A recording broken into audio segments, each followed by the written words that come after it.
Hi guys, hi Logic Up family. We People like to use our brain, right, to think things through. Uh, Today, the subject is going to be should robots be given rights, any kind of rights? Okay. This is a follow up to the previous video I made on robots taking over your job. What are you going to do then? Okay. It's coming. It's coming, folks. More and more now. Automation in general. When people think about robots, they always think about a human-looking machine that walks around like a human being, and you know, um, that's basically a human being. That's a machine. Um, well, that's part of it, but the overall technology is about automation, artificial intelligence, or AI. Okay, already right now, AI has taken over a lot of jobs already. If you know, they use AI to track you, to recognize patterns of your behavior, uh, and then they use that to write an algorithm, to come up with an algorithm to predict your behavior. In fact, some countries actually use that to try to control their people. Okay, that's how dangerous AI is, but that's a subject for another video. But today, this video, we're going to talk about should robots or AI be given rights. Okay. Back in the 80s, there was this popular movie called Short Circuit. I don't know, for the older people, you know what I'm talking about. It's about a robot that was built by the Defense Department, and while it's being tested, it was hit by lightning. It was struck by lightning, and so somehow the circuit was shorted, and it became alive. It actually has consciousness, and it behaves like a human being. Um, and so the movie was very successful. So they had, like, Short Circuit 2 and 3 or whatever. I don't remember how many iterations of that movie they had, but there were several iterations of that movie. And the later ones talked about rights for the robot, and equal rights and human rights and things like that. Uh, well, as time goes on and as technology progresses, Tesla is coming out with a Tesla robot this September. End of September, they're going to introduce the Tesla robot. It looks like a human being, and it walks like a human being, and I don't know what else it can do other than being, entertaining to people. But that's where we're going eventually. Of course, it will be more useful. It will be, uh, helping around the house, maybe pick up things, or even do your dishes or vacuum your floor. I mean, we have robot vacuums now, but they are dedicated to vacuuming floors only, and it's limited. Um, but we're talking about a human-looking robot, one head, two arms, two legs, that behave like a human being, that walk around and your house, and take out the vacuum cleaner and start vacuuming your house. Okay, that's what we're talking about. All right. So yeah, when we get to that point, you got to ask the question: should robots be given rights, and why not? Okay. Now it goes that will dwell right into the philosophy of robotics. Okay. To me, it's very simple. Okay. To me, it's very simple. The answer to should robots be given rights is no. Okay. Not at all. At all. And here's why. Okay. Some people think, because robots mimic us so well, they look like us, so we feel a connection to them, we have an emotional connection to them. So, we can say, well, it should be the rights, it's just like human, the right to not work 24/7, the right to a house, the right to, whatever they come up with. Like now they talk about animal rights, it's like, okay, there's a certain extent where animals can't have as much rights as humans simply because they're animals. Okay, I mean, come on, we try to attribute human characteristics into animals, and they may mimic our certain characteristics, but by and large they are not humans. Okay, so if you build a mansion and you put, say, an elephant in the mansion, the elephant doesn't care. Okay, he doesn't know, he doesn't care. In fact, A mansion to him is like jail. Okay, I don't care if you have gold-plated windows and furnishings or whatever. The elephant would feel like he's in jail. It's worse for him than to let him roam out in the plains with the with the trees and the grass and all that stuff. That's heaven to him. Okay, so you can't attribute human characteristics onto animals and then you make laws accordingly. Okay, it makes no sense. All right, here's the reason why robots cannot. It's not just should not. They cannot have rights like humans. Okay, a robot is a machine. All right, it's never been born, never been alive, and it will never die. All right, that's why it cannot have rights like humans. Okay, let me explain further so you understand. All right, the reason why humans have rights, for example, like the right to not be exploited, to not be enslaved, to work to death, okay, is because we have a limited time on this earth, don't we? Number one, we have a limited time. No human being can live forever, right? Most human beings live for about 70 years, 80 at the most. My father died a few years ago, and he was 93 when he died. Okay, but he's very rare. Most people do not live past 83, 85. All right, many die in the 70s. Okay, so we humans have a limited lifespan. All right, limited, don't have forever, in order to experience things, enjoy our time with our family. All right, and another thing is a family. Right, human beings can give birth to the next generation, and we have to take care of our offsprings. Okay, in addition to going to work. So if you exploit the human being in such a way that he didn't have time to take care of his family, that's immoral, right?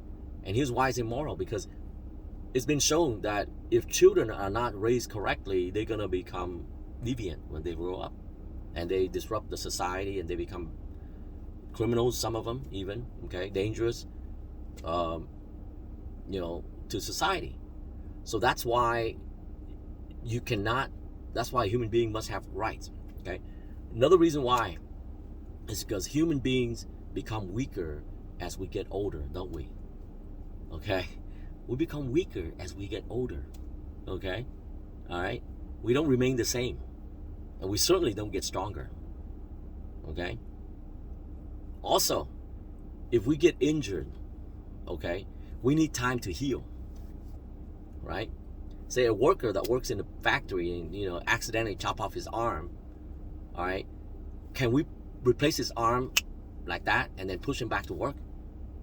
No, he's a human being. Okay, his arm may be sewn back together by a doctor, but it's going to take time for it to heal. So he's out of commission, for months. Okay, he's a human being. Now, in contrast, a robot arm can fall off for all we care. His head can be chopped off. Okay, we put another head on him, we put another arm on him, and we push him back to work, and nothing is different. In fact, he might even work better because the one that we replace it with is a newer model arm, right? Do you understand? So it makes no sense to say that robots should get rights for what? Okay, you can work a robot. A robot is a machine. It's invented to serve us. Okay, all right. So if we make the robot work 24/7, there is absolutely nothing wrong with that. Nothing immoral about that. It's like a car. A robot is like your car. That's all it is. Do you feel bad about making your car, if you drive cross country, for example, and you drive like 24 hours straight cross country? Do you feel bad? And you say, "Oh my God, I'm working my car to death. Oh, I'm so immoral." You may feel bad that it might break on you and cost you money to fix. But morally, do you feel bad? No. The car is a machine, right? Okay? And oh, by the way, if something fell off the car, you buy that component, you put it back on, and it works even better than it was before, even. If that component is a new one, with new technology. Okay? So no. The short answer is no. A robot can never, should never and can never have rights. Okay, what rights? Okay, we invented the robot to do a job, to do our jobs for us, to make our life easier. Okay, and so the robot is there to do the job. Okay, we don't have to give it rights because it doesn't have a family to go home to. It doesn't have to sleep at night, right? Human beings have to sleep. Okay, as advanced as we are, and I'm sure corporations would love to come up with, some sort of a way to get rid of sleep so that they can squeeze more work out of their workers. Okay, I'm sure, but they can't, because that's not how humans work. We have to rest and we have to sleep. There have been numerous cases where in other countries where workers are made to work so much that they actually die from exhaustion. Okay, so that's a human being. A robot, if you make a robot work to death, quote unquote, it may wear out. The arm may wear out, or some torso or whatever components wear out, and it may fall off. But you put the new one on, and it continues. It doesn't get exhausted and die. Okay, it makes no sense. Okay, it doesn't have to go home to its family, like I told you. Okay, it lives forever. It functions forever. I should say that, because it's never been alive. Okay, if you maintain the robot and keep maintaining the robot, the robot can work for 10,000 years. Okay, it's the same. Okay, in fact, it's even better over time. Like I said, new software, new materials made for the arm and things like that is actually better over time. Human beings not like that. So then, that's why humans have to have rights. Okay, and because we have limited time, we get weaker over time. We don't get, stronger over time. But as I said in the previous video, if we know how to use the technology of robotics and AI, we can actually improve the human condition for everybody, not just the people that control our society, which often is the case. Whenever there's new technology, the people on top always get better at the detriment, not the expense even, the detriment of those who do not own the means of production. Okay, that's why my previous video suggested have a way, a solution to robots taking over all the work, all the jobs. Okay, that is, you encourage, not even allow, but you assist people to own their own machines, own their own robots. They become, they own the means of production. You share in the ownership of the means of production. Some people might say it's a handout. No, it's not a handout. Okay, it is not a handout. You understand? It is not a handout. All right. What do we do now with houses? Doesn't the government have FHA loans to assist people, first-time home buyers, right? That don't have as much money when they start out, but they still need to be qualified. They still have to have a job. Okay, they still have to go to work in order to earn a living, to earn money in order to qualify for the loan. They just need assistance. And so the government steps in and say, okay, now your first house, okay, or based on your income, you only have to put down 3%, okay, or 5%, whatever it is they set that to be, okay. It worked fine for the past 70 years or however long the Fannie Mae and Freddie Mac, has been around. It only failed in the late 2000s or the mid 2000s because of the subprime mortgage. But the subprime mortgage, the reason why it went wrong is because of the lax standards of approval. Not Fannie Mae or Freddie Mac. There's nothing wrong with those, two organizations, or the concept of government assisting, low-income buyers or first-time buyers. Okay. So instead of doing, or in addition to doing that, the robot ownership is even better than home ownership in this way. Okay. Not all homes will increase in value. Okay, not all. If you buy certain areas of the country, of the world, if you buy there, the price of homes there will never go up. Never. All right. Some of these small town, boondock areas, which I'm not going to name because, I don't want to be controversial, but you can use your mind, Any area that is boondock, that's out that you have no industry there at all, or very few jobs there, and it's been like that forever, then the housing there will not go up. Okay, so but yet you can buy a house with the Freddie Mac, FHA, loan. Okay, with the robots, it's guaranteed, or very damn close to 100% guaranteed that you make money. Here's why. Okay, let me rehash my idea before. Let's say a car company, a famous car company, a car company has been around for 100 years, like Mercedes-Benz, for example, okay, or Toyota, okay, or Ford, okay, been around a long time, all right. Let's say they want to build a new manufacturing plant in your town, all right. Right now, the governments of those towns compete, to attract a lot of these businesses to come into their town to build corporations, to build manufacturing plants, because it creates jobs. So they give a lot of tax incentives, to those corporations, okay? In the age of robotics, what they need to do is they need to come out with an incentive like this. These corporations say, okay, good, if you want to build your manufacturing plant in our town, 30% of your robots must be owned by our people, our citizens in that town. All right. So then, what happens then is that the people, whoever wants to own robots, okay, can get qualified. Of course, and to qualify, you have to make enough money to put down the down payment, to buy the robot. But also, you have to have management training, certification, and all this stuff to make sure that you actually indeed have the ability to manage these robots. You become a boss, okay, basically. So let's say each of these robots costs $100,000, okay. A citizen wants to own the robot, okay, so that he can make money, all right. The robot becomes his worker, okay.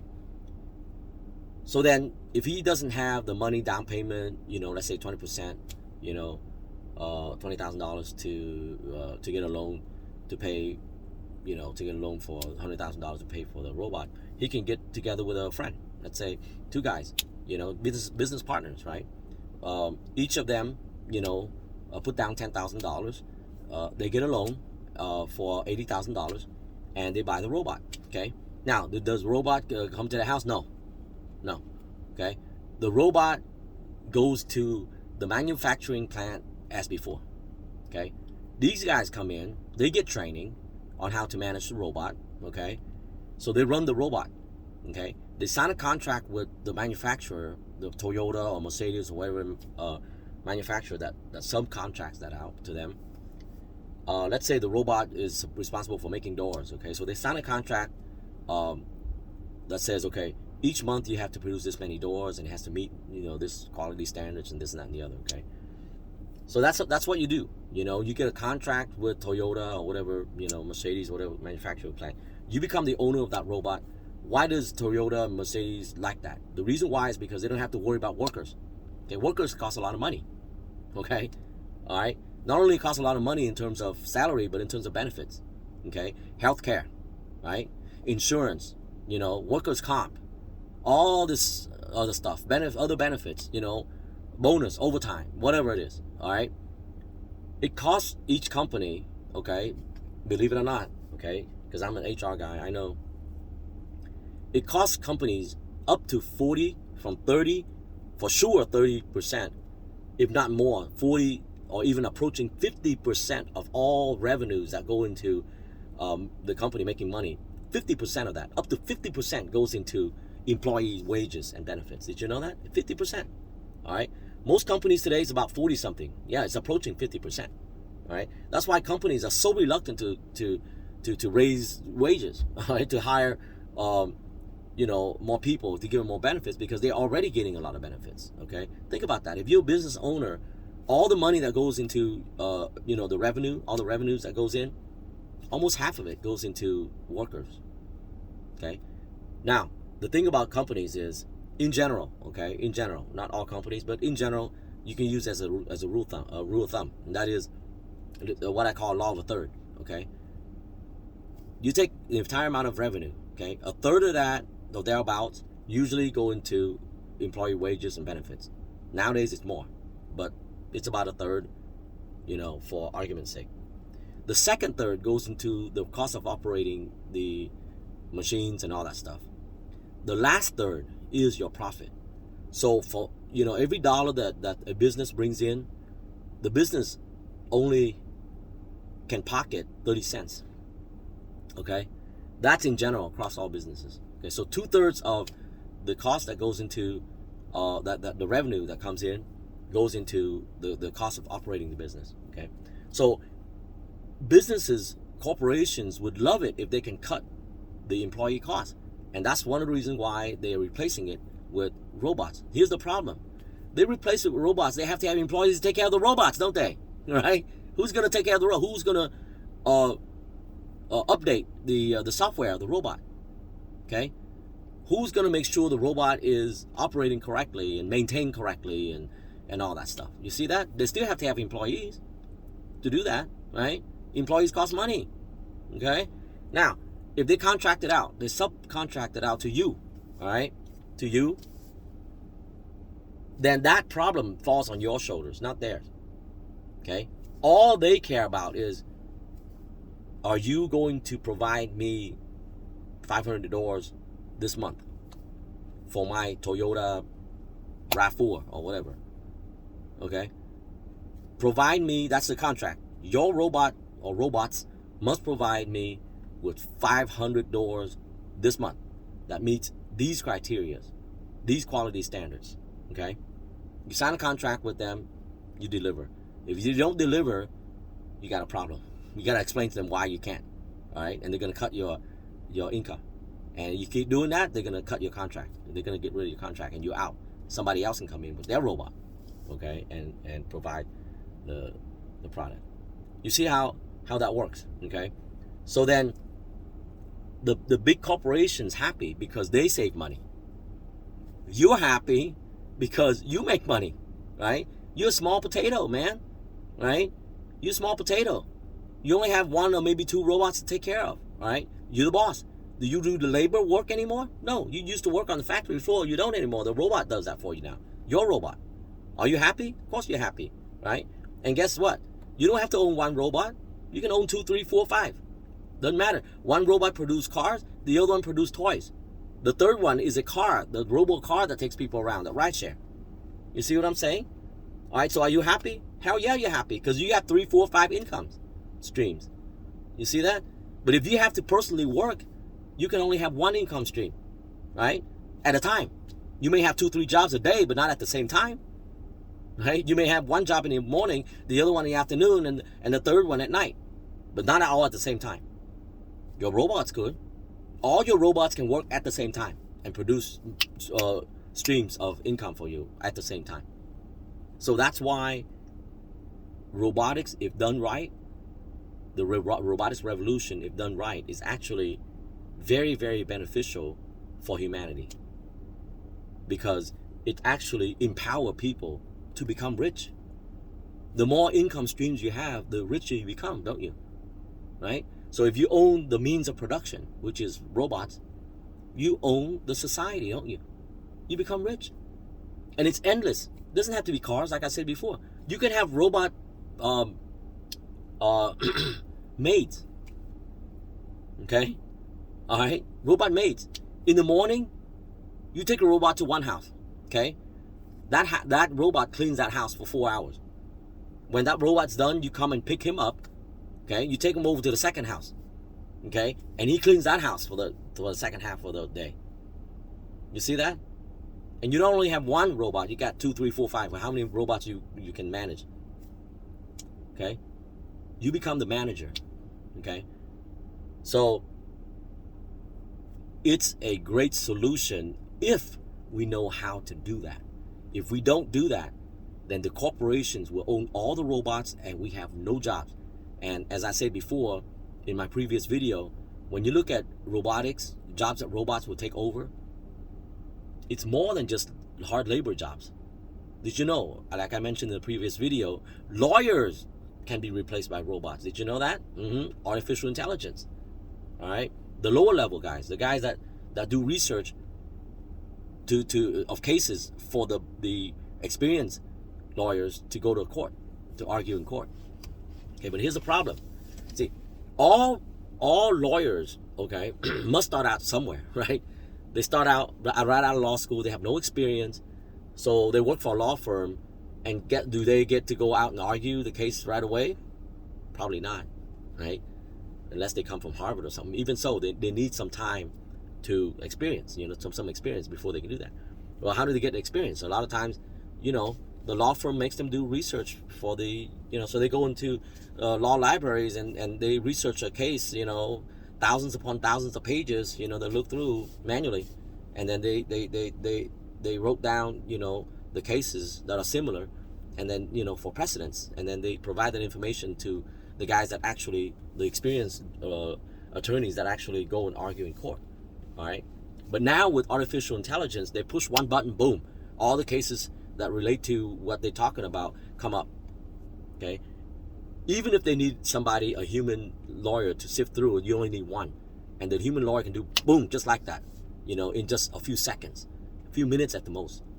Whereas before, it takes days, weeks, and maybe even months, you see, to do research, manual research on all that. Here, boom, very quickly.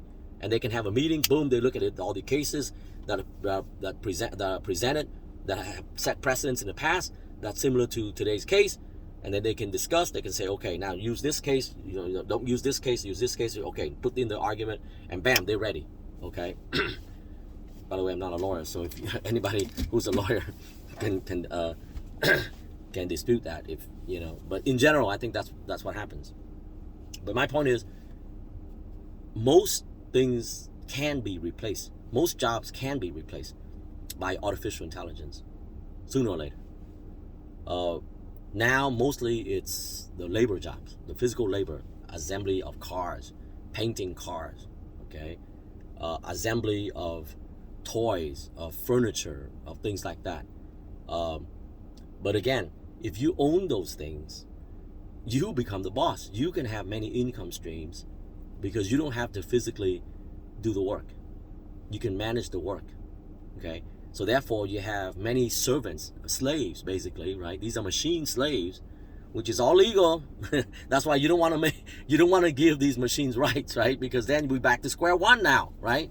You're back to square one, which is, well, you got to give them rights because they got to go home. The robot's got to go home and take care of his machine family. Does that make any sense to you? Make no sense, right? Oh, he got to sleep. Come on, you okay? It's ridiculous, all right? So then you can have a robot, a series, a group of robots, a team of robots that can work 24/7, even while you're sleeping. They're out there doing something for you. Let's say you have a contract, all right, to mow the lawn or to trim the trees and the shrubs for a community or for a apartment community, all right? So you have your robots out there doing it 24/7. Every time there's somebody that throws a piece of trash on the ground, you got a robot that picks it up. Okay, 24/7. So the place is always clean. The facility is always clean. Picks it up like that. Okay, as soon as a flower gets knocked over, the robot's there to pick it up. All right. As soon as a shrub is 1 inch out of place, the robot's there to cut it, nice and clean and square and all that stuff. Okay, so, and you own that, right? You own that, the robots. You see that? So then the apartment community pays you, right? So all you have to do is maintain the robot, upgrade with the software, whatever you need to do. And if the robot arm gets chopped off for some reason, well, then you replace that, okay? You have no problem. There's no hospital visiting, okay? Family, grief and, all that stuff, okay? The robot arm fell off, so what? Okay, you put another arm on there, you're fine, right? So anyways, in conclusion, that's the reason why robots cannot and should not have rights. Okay, we invented them for a reason. They never been alive. They will never die. All right, they get better over time, not weaker. They get stronger and better over time. So that's the reason why we cannot give robots rights. Okay, they do exactly what they're designed to do, and that is to produce for us, to make our life better. All right, and if we manage it right, we can distribute the ownership of robots to ordinary people to empower them. Okay, instead of keeping everything at the top, the guys that own robots are the ones that own everything in society. It's very dangerous. Okay, everybody says that. Every historian or futurist scientist, they see that artificial intelligence can become extremely dangerous for humanity. And one of the danger is that it takes over jobs, and we won't have any source of income, because they will do everything for cheap.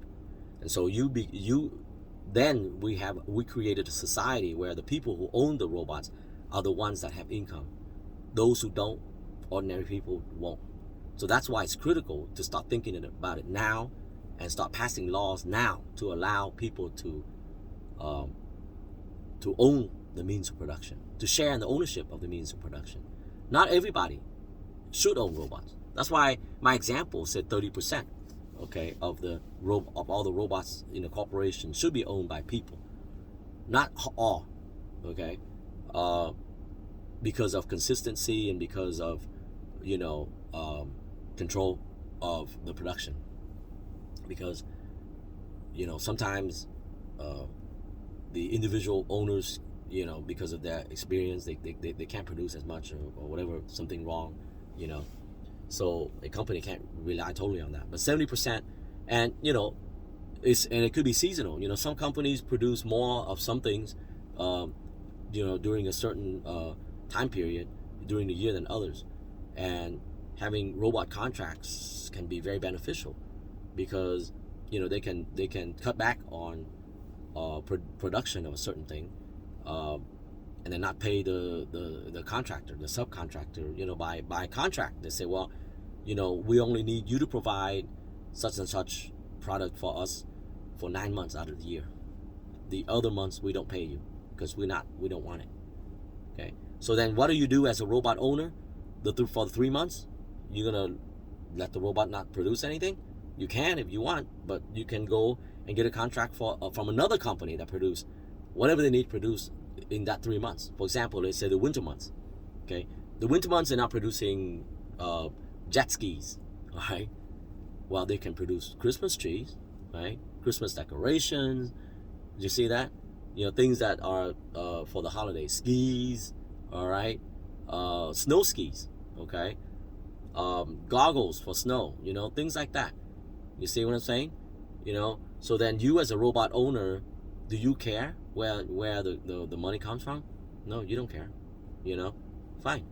70% of the time of the year, my robot works for Toyota. The other 30% of the time, my robot works for somebody else producing something else. Doesn't matter. The income stream is still coming in. So do I care? No. You see that? It's the best solution for everything. So with that note, thank you for watching. Remember, logic up, meaning use logic, all right, and anticipate what's going to happen, and then act accordingly to prevent bad stuff from happening. The robot revolution is coming. It's already here, but it's only going to get worse if we don't get ahead of the game and institute programs and laws and things like that to protect the human being. We don't need to protect the robot. Okay, robots do not die. They do not get weak. They do not have human characteristics, so they don't need to be protected. We need to be protected. Our jobs, our income need to be protected. So thanks again for watching, and we'll see you next time.